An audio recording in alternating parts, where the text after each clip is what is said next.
What's up, piece of world?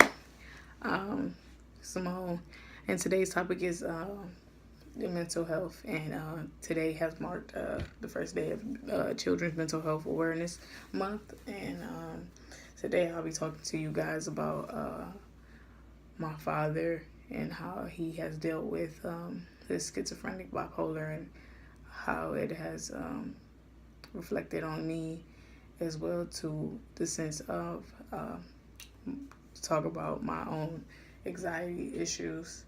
Um, First off, I just want to say that mental health is something we need to take into consideration. It's something that we can't keep putting to the side or avoiding or not wanting to talk about. It's one of those things where you just got to talk about it and accept it and figure out different solutions about it. Read up on it. Stay informed. And, I'm going to say that. But growing up with a parent that had mental health issues was hard. It was really hard because all of a sudden it seems, so happy and you're a child and you growing up and you're living your life and you don't have to see the harsh reality of what's really going on in the picture. And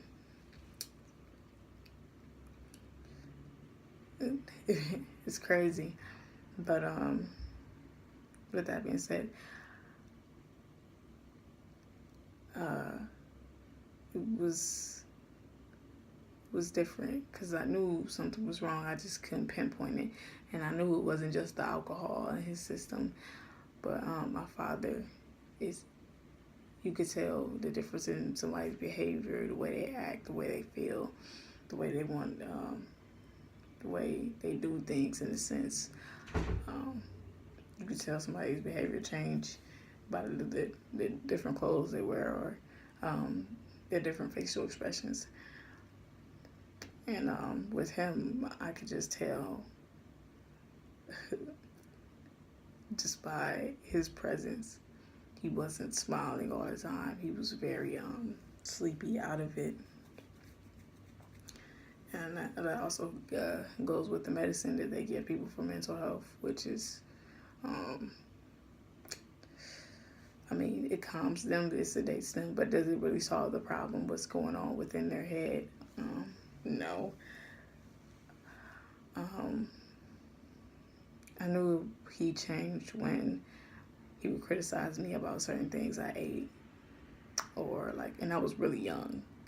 He would criticize me about certain things I ate or how I ate it, or certain things I would wear. Just the behavior that he had in the house with me and my mom was just insane. It was unpredictable.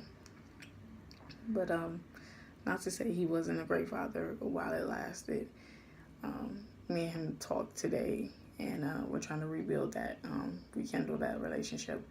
But when I was younger, it was hard. Wasn't the best child either, but I just feel like it happened under a lot of stress, a lot of not wanting to talk about a lot of things, which we got to talk to each other. We got to see what's going on in each other's minds. And for me,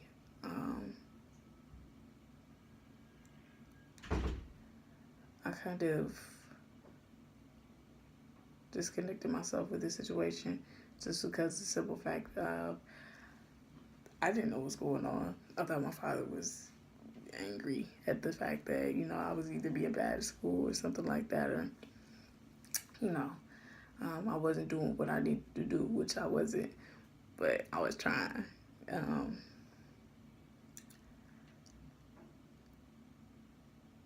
I knew it got worse when my parents got a divorce, which was hard on me because I was like 11 or 12, and I noticed that my dad would just leave, and they'll get into these like arguments that were so aggressive and so like that you would be like, wow, why is this even happening? And I would just sit back and be like, I don't want to see this. I don't want to, like, it used to be nights where I used to see my dad drunk and I'd be like, I'm terrified because I was so sensitive as a kid that, you know, I hated seeing stuff like that. I hated seeing him drunk. I hated seeing him delusional or not knowing what to do with himself. But come to find out, he was schizophrenic, bipolar, been getting prescribed medication for a very long time. I never knew this until I turned 13. And I used to call him and he wouldn't answer. So I would think like, oh my gosh, he didn't ended it all. He killed himself. Like, but it would just be him trying to block out the world, trying to block out people, the voices, everything. And that's crazy. It's sad. It makes me emotional, but I'm not gonna cry on camera. But you have to understand these things. You have to understand the people. You have to know that what's going on is natural, but it's sad at the same time. You have to excuse them. Now, I'm not saying people who kill to kill is right, but check the mental first. Now, I'm not talking about those fake mental people that, you know, try to just play the fake or whatever just because, you know, they don't want that time in jail. I'm talking about the people who genuinely are hurting on the inside. With me and my anxiety, it sucks to have. It's absolutely straining on my days and my nights and my sleep and the way I tend to eat or who I'm eating around, or if I feel like going out in public today or tomorrow, if I feel like doing certain things. Is really hard. It started getting worse as I got older. Like, this year and last year had to be like the worst times for me to have my anxiety. But I knew I had it when I was in high school because I would just want to leave the class all the time and never come back to class. Never want to focus, anything like that. And it happens a lot. Now, when I go to the grocery store and I get overwhelmed, I tense up, I bite my fingers a lot. I bite my fingernails. I walk out sometimes, say, oh, I don't need that stuff, when I do need the stuff in the grocery store, because it's just so overwhelming. It's very scary. It's very mind-blowing that my body does that to me, that my mind does that to me, that it makes me feel like I'm trapped and there's no way out. I try to get people to understand what's going on. It's kind of hard because they're not inside your body, so they can't be like, oh, this is what you're feeling and everything like that. They usually kind of panic with you, but they're more calm because they see that you're scared. I try not to be around my friends when I panic or when I have an anxiety attack or anything like that, just because of the simple fact that they're a teenager just like me, or, you know, they're a young adult just like me, and it's like, in a sense, I wouldn't know how to react or what to do either. So it's kind of like,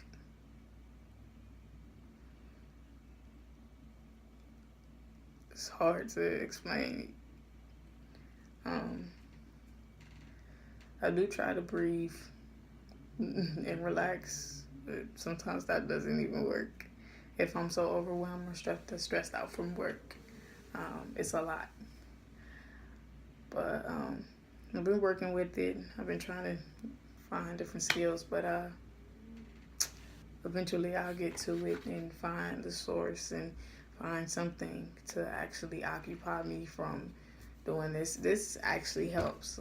The more you guys watch, the more you guys give me topics. It occupies me from all of that. And I do appreciate the topics and everything that you guys give. Peace out. Peace of world. Have a blessed day. Love you guys.